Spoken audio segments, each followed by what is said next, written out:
চিংড়ি মাছ কাটার একটা বিশেষ পদ্ধতি বলতে পারেন, একটা অনেকেই জানেন না। চিংড়ি মাছের পিঠের পুরো অংশটাতে ময়লার একটি রগ থাকে। এই রগটা বের না করা পর্যন্ত এর ভিতরে ময়লাটা সহই রান্না করতে হবে যদি আপনি এটা পরিষ্কার না করেন।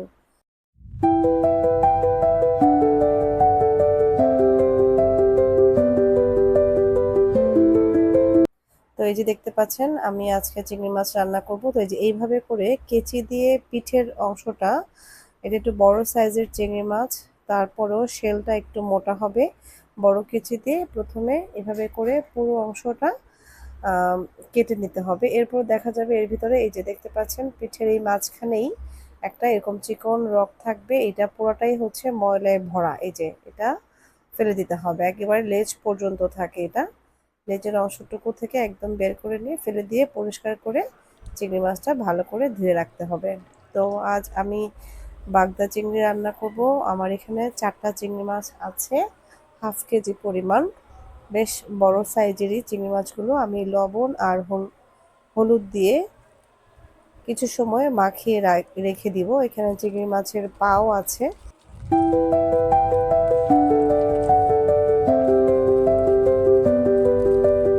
তো এই চিংড়ি মাছের পা এবং মাছ সব কিছুই আমি খুব ভালো করে লবণ আর হলুদ দিয়ে মেখে কিছু সময় রেখে দিব। এই 5 থেকে 7 মিনিটের মতো রেখে দেওয়া যায়। এর মধ্যে আমি ফ্রাই প্যানে তেল গরম করে নিব। ফ্রাই প্যানের তেলটা যখন খুব ভালোভাবে গরম হয়ে আসবে, তখন আমি আস্তে আস্তে চিংড়ি মাছগুলোকে একে একে এর মধ্যে দিয়ে ভেজে নিব উল্টে পাল্টে।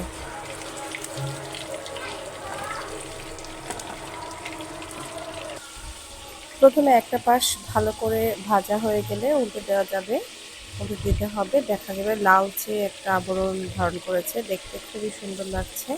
চিংড়ি মাছ তেলে দিলেই লাল হয়ে যায়, বিষয়টা আসলে আমার খুবই ভালো লাগে। আপনি যতই মশলা দেন কিংবা না দেন, হলুদ মরিচ যাই দেন না কেন, মাছ চিংড়ি মাছ লাল হবেই এবং কালারটা এত লোভনীয় হয়, তখন মনে হয় যেন তখনই খেয়ে ফেলি। চিংড়ি মাছের একটা বিষয় হলো খুব অল্প আঁচে এবং খুব দ্রুত এটি রান্না হয়ে যায়, এবং আসলে খুব বেশি সময় এটি রান্নাও করা যায় না। আমার চিংড়ি মাছগুলো দুই পাশে খুব ভালোভাবে ভাজা হয়ে গেছে, খুব সুন্দর লালচে একটা আবরণ দুটো পাশে হয়ে আসছে। তো এই পর্যায়ে আমি এগুলোকে তুলে নিব। খুব সুন্দর লাগছে দেখতে ভাজা হওয়ার পরেই চিংড়ি মাছগুলো। তো এবারে আমি যেটা করব সেটা হলো, এই যে পাগুলো রেখেছিলাম সেই পাগুলো, যে তেলগুলো ছিল চিংড়ি মাছগুলো তুলে নেওয়ার পরে সেই তেলের মধ্যেই ভালো করে ভেজে নিব। তো এটাও লালচে লালচে করে ভাজা হবে। লালচে লালচে যখন ভাজা হয়ে যাবে, তখন আমি এই পায়ের মধ্যেই, এগুলোকে আর তুলে নিব না, এর মধ্যে আমি পেঁয়াজ দিয়ে দিব। তো পেঁয়াজ দেওয়ার পরে এই পেঁয়াজের সাথে পাগুলোকে ভালো করে মিশিয়ে নিব। পেঁয়াজটা যখন একটু নরম হয়ে আসবে,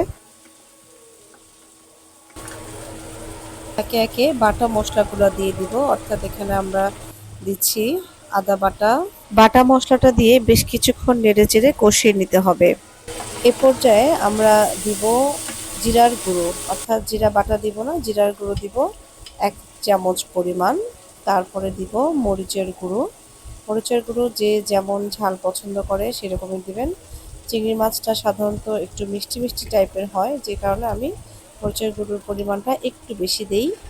এখানে আমি কাঁচা মরিচও ব্যবহার করি। তো এখন আমি সামান্য একটু পানি দিব। পানি দিয়ে মশলাটা যেন পুড়ে না যায়, অর্থাৎ শুকনো গুঁড়ো মশলাগুলো সাধারণত পুড়ে যায়। টক দই দিয়ে দিব। টক দইটা আমি 1 কাপ পরিমাণ দিয়েছি। তো টক দইটা এখনো একটু আইস আছে, আমি ডিপে টক দই সংরক্ষণ করেছিলাম। তো সমস্যা নেই, এই গরমের মধ্যেই টক দইটা আস্তে আস্তে গলে যাবে। তো টক দই দেওয়ার পর এটা থেকে যে পানিটা বের হবে, এটা থেকেও একটা গ্রেভি তৈরি হবে। এবারে আমি চিংড়ি মাছগুলো অ্যাড করে দিব এর মধ্যে, অর্থাৎ মশলা এবং চিংড়ি মাছের পাগুলো টক দই সহ সবকিছুর সুন্দর একটা গ্রেভি হয়েছে।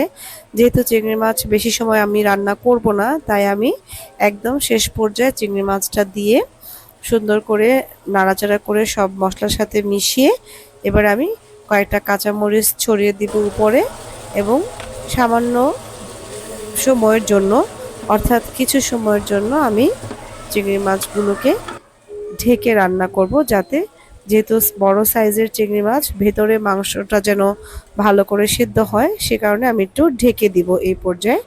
এই একবারই ঢাকা দিলেই হবে।